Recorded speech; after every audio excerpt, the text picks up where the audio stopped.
Hi, I'm Guillermo, senior video producer for Chowhound. Contrary to popular belief, Cinco de Mayo is not a celebration of Mexican independence. It actually celebrates Mexico's unlikely victory over the French army in Puebla in 1862. While it's fun to indulge on tacos and margaritas, I wanted to learn about traditional cooking in Puebla. So I came to visit my friends at Casa Publica in Williamsburg, Brooklyn to learn how to make mole. Let's celebrate Puebla this Cinco de Mayo. Today we're gonna make our mole casero, which is our homemade version of mole poblano. People get a little iffy when there's a lot of process and when you need time to do things. Absolutely. A lot of people are more like, oh, what can I make in 15 minutes? But the best dishes usually are things that you have to take care of, like sauces that you have to cook over a long time and like give your love to it. But it comes through in the end when you taste it. You can really, it's an experience itself for the sauce. You know, it's a very special moment to go to Mexico, to Puebla or Oaxaca and really try a traditional mole for the first time. You know, I've been in love with Mexico for many years, traveling there for 15 plus years. My wife is from Mexico City as well. We have, you know, it's our family there, and we spend a lot of time there, and just, nice. You know, it's a part of our lives. Your mole casero recipe, what do you guys put in it? We have 4 different kinds of chiles. Chile chipotle meco, we use chile ancho, chile pasilla, and chile mulato. First, you want to clean the chiles. With your chiles, what you do is you get your chiles, you're gonna de-seed them. We're gonna take the stems and seeds out, and then we're gonna toast them until they're dried all the way through and crispy. And you can just feel them, how brittle they are. They crunch and fall apart. There's no Great longer texture. Once the chilies are cooled, we're gonna grind them. We set it to pretty fine setting. We'll sift right here. That keeps, just in case there's any debris or anything that's not going to be the right size for the sauce. If you don't have the time to go source the chilies and do all this extra work, you can find a pre-ground chili powders. We're going to start roasting our onions, tomatoes, and tomatillos. We're also going to be toasting our sesame, almonds, and allspice, clove, canela, black pepper, Mexican oregano. Adding the raisins.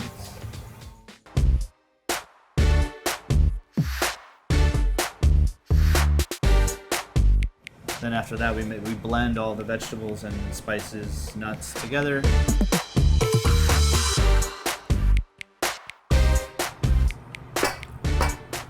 It's gonna be a little intense, probably. Pretty good though. We use fresh ground corn masa for the texture. It helps thicken. And okay. So like in the way that people would use flour to thicken a sauce. Some people put bread in their toasted bread or toasted cookies in their mole. Okay. As this kind of component. Secrets. Use a little chicken stock or vegetable broth, whatever you end up using, because you can do this vegetarian as well. Right. And now when we add it to the sauce, it'll add seamlessly into the sauce without being a clump of masa or none of those worries. We have our rendered pork fat. We have our chili powder blend. This is our vegetable seed mix. This is the masa with a little chicken broth, and we have our chicken broth over there for the finishing cook. Chef Gustavo is going to take it from here, and he's going to build the mole with me. Consider that this is a pre-Hispanic dish. Aztecs considered they would even use like cacao beans as currency. So consider that they were incorporating currency into like building money. So that's how much of a special dish this is. Exactly. Right? So let's get to it. Let's get to it. Medium heat right now. I'm gonna put some manteca or pork lard into it. You want that smoking hot manteca. After this, we're gonna begin with our chili powder. You don't want to burn all the goodness. all the work that you already went through, like cleaning those chilies and toasting those chilies. Right. It's a lot of work that's already behind. Just throw it up in 2 seconds. Exactly. Once you see it bubbling and completely incorporated, like that, then you can start working on your paste. That's your veggies and your almonds and everything that's in there, the spices. Just gonna incorporate this in and keep working with it. Just keep mixing. I feel very legit doing this. You can barely feel it starting to stick to the pot, so that's when it's ready. That's when it's ready to to start adding liquid and actually building it. Okay, so we're gonna pause a little bit here. We're gonna start adding chicken stock. Just go as it needs it. Feel the texture. If you need to add more, add more. And it's better than to start with, you know, a gallon of stock and then it's like... Right, and wait for it to reduce for Exactly. 3 hours. Yeah.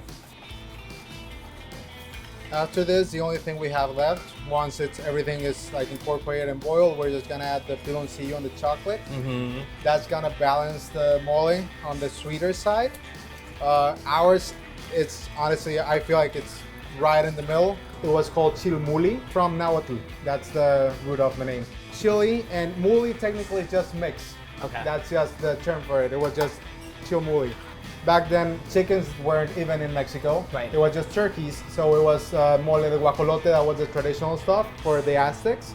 They would throw in veggies as well in there too. And when the Spaniards came in, records of it being prepared either for a virrey, like the king, like the second king that was coming to Mexico, or just this accident that someone was making the dinner for the virrey that was coming and he was carrying all these ingredients, just tripped in the pot and everything came together.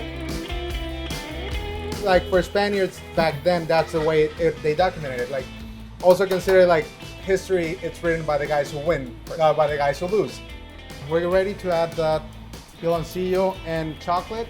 This is like raw Cane sugar, basically. Like before it's refined, when you just first press the sugar cane, that's basically what you get. The first mole I remember trying, I was like maybe 5-6 years old. It was my grandma's favorite. It was called Santa Lucita. It was a very small restaurant. It was like actually on a highway, like coming from Victoria. It was like half an hour away, but it was worth the trip. It was like, there was this old lady making her own mole, and it was just mole with chicken, rice, and fresh tortillas, and that's all you needed. vessels for the magic. Yes. In the meantime, we can work on tortillas. I'll grab Luz, our tortilla expert. Tell me about the masa that you guys get for this. We get fresh nixtamalized masa, white corn. It's different to the yellow corn you guys use here. It's not as sweet. So it's cooked with lime, not lime as in lime as in calcium chloride. Yeah. For me, because I'm gonna be making this at home, if I don't have access to the actual masa that's made, there are mixes, right? Like you can get a powder mixes, or... Of course. Obviously, the most popular one would be maseca. That's the easiest across the counter. I prefer using something different. Special blend from Hacienda. You can buy it online, and it's chef-grade corn masa. This is what you get, like a big ball. And after that, you just started working it. We wait hours just because we want them to be precisely the same size. Right. But you don't have to, like tortilla ladies in Mexico, they would just go like what they feel in their hands, and they're by eyes, by touch. Always the same size.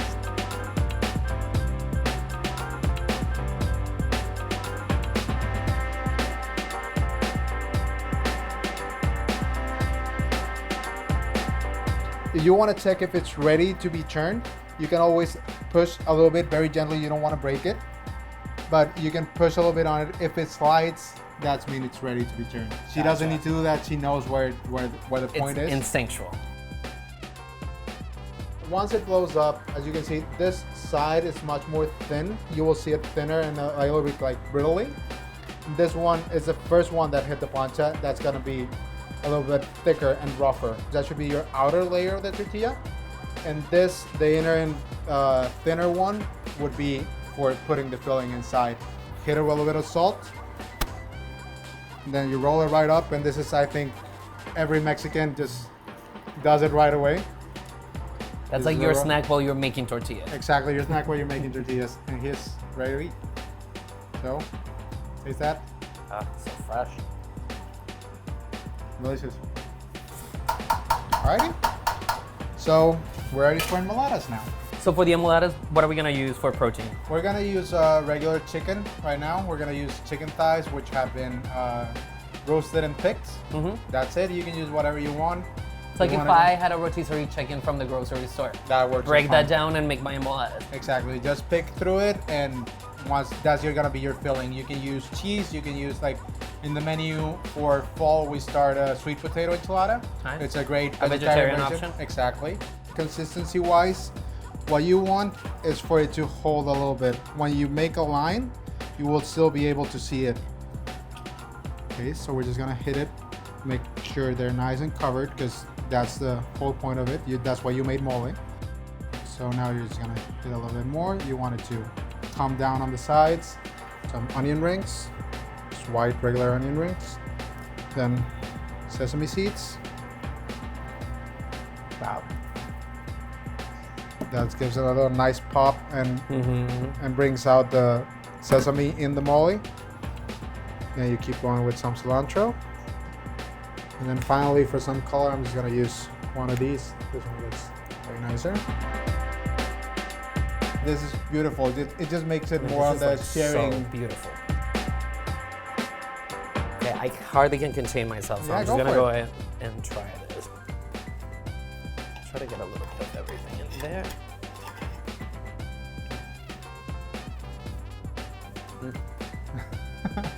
Enough said. Wow. Please have a taste of this masterpiece we made. And again, the filling can be whatever you want. You can do it vegetarian. Just absolutely. feel comfortable, play with it. Just feel free and let your imagination roll. Do whatever you want. Yeah, mole is the word.